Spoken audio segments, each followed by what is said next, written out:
সশস্ত্র বাহিনী দিবস উপলক্ষে ২১ নভেম্বর বৃহস্পতিবার সেনাকুঞ্জে যাচ্ছেন বিএনপি চেয়ারপারসন খালেদা জিয়া। সেনাকুঞ্জের সংবর্ধনা অনুষ্ঠানে যোগ দেবেন তিনি। এর মাধ্যমে প্রায় ৬ বছর পর প্রকাশ্যে কোনো কর্মসূচিতে অংশগ্রহণ করছেন তিনি। দর্শক, এ নিয়ে এখনকার টিভিএস নিউজ আপডেটস, সঙ্গে আছে আমি রঞ্জু ইফতেখার। ১৯ নভেম্বর মঙ্গলবার রাতে সশস্ত্র বাহিনী দিবসে ২১ নভেম্বর সেনাকুঞ্জের সংবর্ধনা অনুষ্ঠানে বিএনপি চেয়ারপারসন খালেদা জিয়াকে আমন্ত্রণ জানায় প্রধান উপদেষ্টার কার্যালয়ের সশস্ত্র বাহিনী বিভাগ।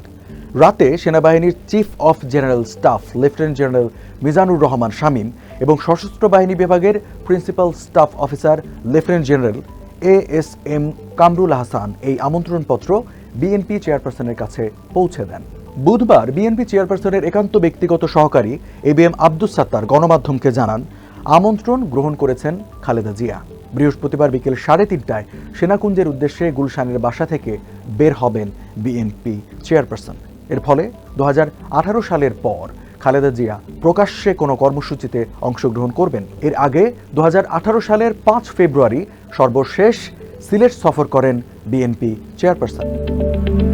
সেনাকুঞ্জের সংবর্ধনা অনুষ্ঠানে প্রধান অতিথি হিসেবে উপস্থিত থাকবেন প্রধান উপদেষ্টা অধ্যাপক মোহাম্মদ ইউনুস। দর্শক, এই ছিল এখনকার টিভিএস নিউজ আপডেটস। আরও সংবাদ জানতে টিভিএস এর সাথেই থাকুন।